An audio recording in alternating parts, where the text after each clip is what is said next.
20 drugs for GP का course हमने इसलिए बनाया कि इसमें वो 20 दवाइयां पढ़ाएंगे जो जनरल प्रैक्टिस में हर डॉक्टर को आनी चाहिए। तो पहली बार तो ऐसा सोचा था कि 1 घंटे के लेक्चर में 5-5 मिनट में दवाई पढ़ाते जाएंगे और 20 दवाइयां हो जाएंगी। लेकिन फिर जब लोग इतने सारे जुड़े और इतनी सारी उम्मीदें देखी तो मैंने कहा इस कोर्स को हम और बड़ा बनाएंगे और इसमें बहुत सारी चीजें और भी पढ़ाएंगे उन 20 दवाइयों के अलावा। तो उसी सिलसिले में आज का जो लेक्चर है वो है फ्लोरोक्विनोलोन्स पे। फ्लोरोक्विनोलोन्स एक एंटीबायोटिक्स का ग्रुप है जिनके की एंड में फ्लोक्सैसिन आता है। आपने सबने दी है, आपने सबने यूज करी है। बहुत छोटा सा लेक्चर, बस 5 मिनट में काम की चीजें समझाऊंगा जो हमें इनके बारे में पता होनी चाहिए।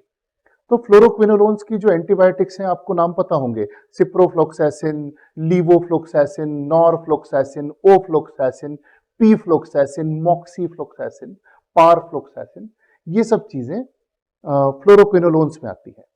ये किन बैक्टीरियाओं पे काम करती हैं? बड़ी आसान सी बात है, ये काम करती है ग्राम पॉजिटिव पे भी, ग्राम निगेटिव पे भी, लेकिन एनएरोबिक के खिलाफ इनकी एक्टिविटी या तो बिल्कुल न के बराबर होती है या बहुत थोड़ी सी होती है। तो माइकोप्लाज्मा, क्लेमाइडिया, इन सारी चीजों पे ये बहुत काम नहीं करती। पॉजिटिव निगेटिव दोनों का बहुत अच्छा कवरेज है इसमें।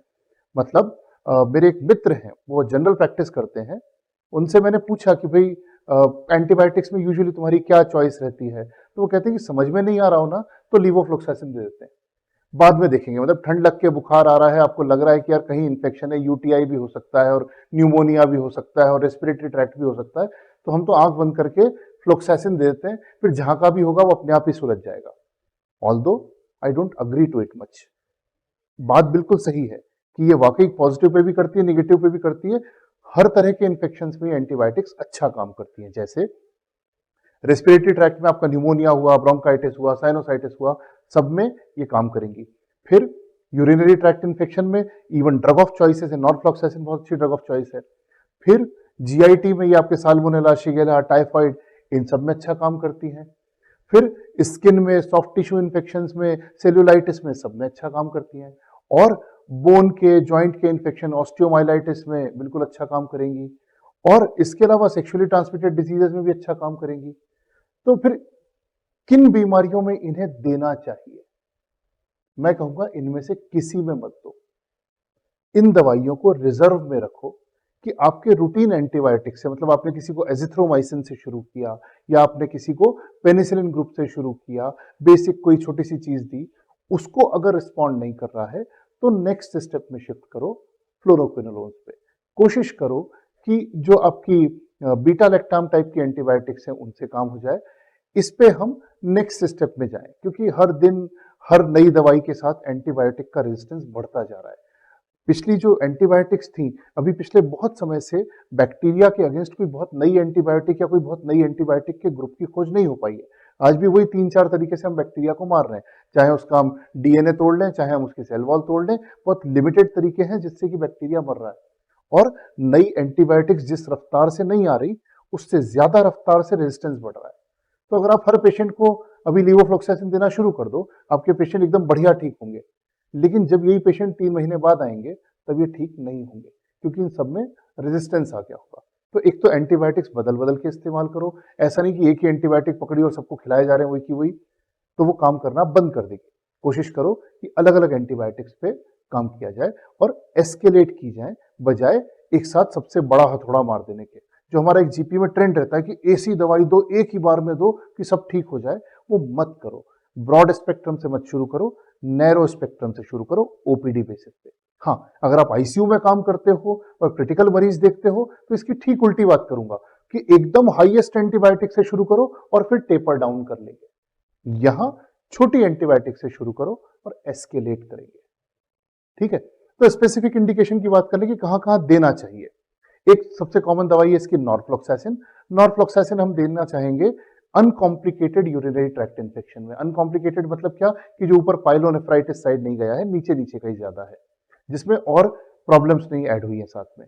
प्रोस्टेटाइटिस में, गैस्ट्रोएंटेराइटिस में आपने सुना होगा नॉरफ्लॉक्स टीजेड खाते हैं, मतलब दस्त लगे और आपने नॉरफ्लॉक्स टीजेड खा ली, ये लगभग वैसी की वैसी बात है। तो स्पेसिफिक इंडिकेशन नॉरफ्लॉक्सैसिन का है अनकॉम्प्लिकेटेड यूटीआई या जीआई के इन्फेक्शन। सिप्रोफ्लोक्सासिन पुराने जमाने में बहुत दी जाती थी, आजकल लोगों ने यूज कम कर दिया है, लेकिन हमेशा की बात है, जिसका यूज कम होता है उसका रेजिस्टेंस कम हो जाता है, जिसका यूज बढ़ता है उसका रेजिस्टेंस बढ़ जाता है। तो आजकल आईसीयूज में लोग उल्टा कर रहे हैं कि जो बैक्टीरिया किसी चीज को रिस्पॉन्ड नहीं कर रहा ना, उसको सिप्लॉक्स की 500 mg की गोली खिलाते हैं और वो ठीक होने लग जाता है। मेरे बचपन में, यानी आज से करीब 30-35 साल पहले, सिप्रोफ्लॉक्सासिन खूब लिखी जाती थी, सिप्लॉक्स सिप्लॉक्स सिप्लॉक्स। फिर धीरे धीरे करके सिप्लॉक्स का यूज होना कम हो गया। अब क्योंकि उसका रेजिस्टेंस आने लगा, अब इतने सालों से इस्तेमाल नहीं हुई है तो बैक्टीरिया भी भूल गए, बैक्टीरियाओं की नई पीढ़ी को पता ही नहीं कि सिप्लॉक्स क्या होती है। अब फिर से सिप्लॉक्स काम करना शुरू कर दी है। तो अगर आपका इन्फेक्शन किसी को रिस्पॉन्ड नहीं कर रहा ना, तो शायद सिप्लॉक्स काम करेगी, स्पेशली आईसीयू में। तो सिप्रोफ्लोक्सासिन रेस्पिरेटरी ट्रैक्ट में यूज होती है, यूटीआई में यूज होती है, जीआई में यूज होती है, बोन जॉइंट में होती है, जो जो इंडिकेशन फ्लोरोक्विनोलोन्स के हैं सब में यूज होती है। दो मोस्ट कॉमन मेडिसिन हैं इसकी। इनसे नुकसान क्या हो सकता है, साइड इफेक्ट्स क्या हो सकते हैं, हर दवाई के हमको पता होने चाहिए। तो फ्लोक्सासिन की भी फ्लोरोक्विनोलोन्स के हैं, सब में यूज होती है। दो मोस्ट कॉमन मेडिसिन हैं इसकी। इनसे नुकसान क्या हो सकता है, साइड इफेक्ट्स क्या हो सकते हैं, हर दवाई के हमको पता होने चाहिए।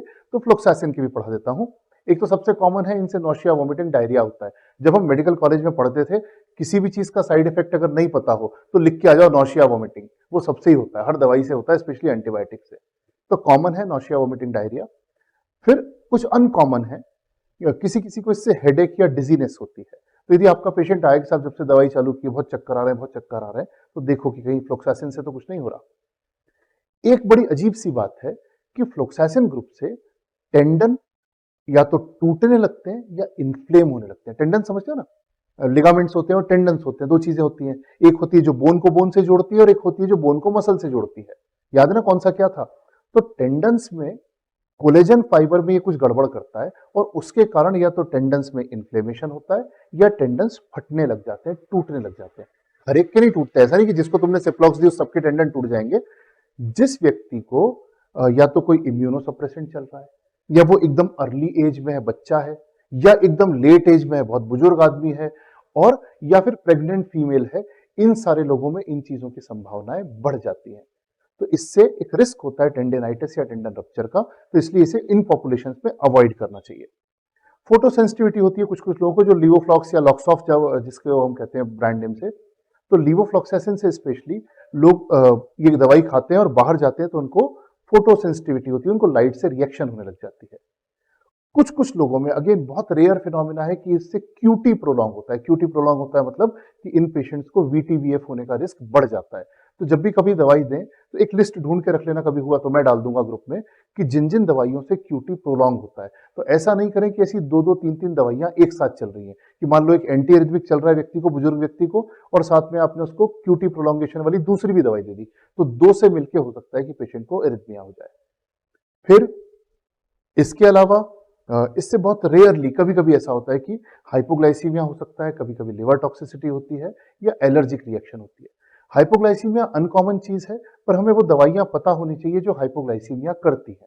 कॉमनली तो हमें पता ही भाई, किसी को शुगर कम है तो या तो इंसुलिन का डोज ज्यादा लग गया हो, या ओरल हाइपोग्लाइसीमिक ज्यादा खा लिया हो और खाना नहीं खाया हो। पर कुछ और दवाइयां भी हैं जो हाइपोग्लाइसीमिया करती हैं, हमको उनके नाम पता होने चाहिए। जैसे एक एंटी मलेरियल आती थी पेंटामिडीन, या एक दूसरी एंटी मलेरिया क्विनिन।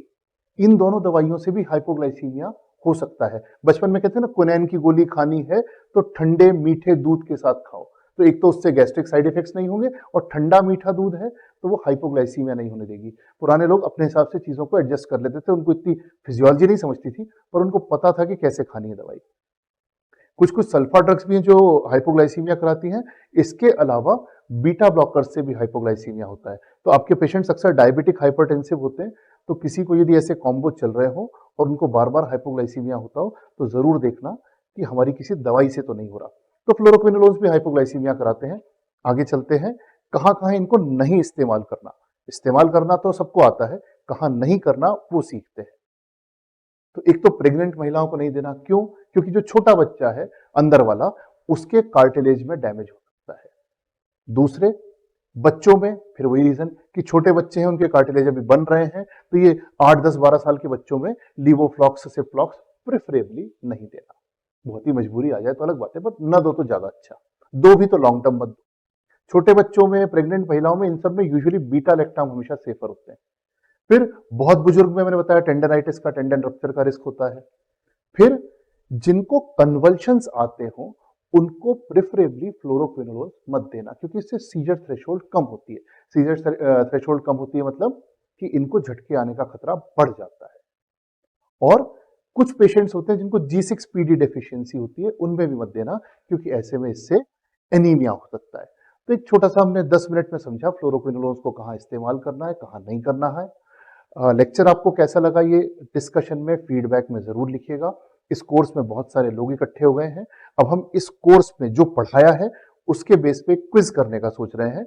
आपको इन्फॉर्मेशन ग्रुप में मिलेगी, उसको ज़रूर देखिएगा और क्विज में पार्टिसिपेट करिएगा। उसमें हम देखेंगे जितना पढ़ाया है उस पर से पूछेंगे, कुछ अच्छे इनाम भी देंगे, पेटीएम पे कुछ 1000-2000 के कैशबैक्स मिलेंगे। तो क्विज में ज़रूर हम पार्टिसिपेट करें।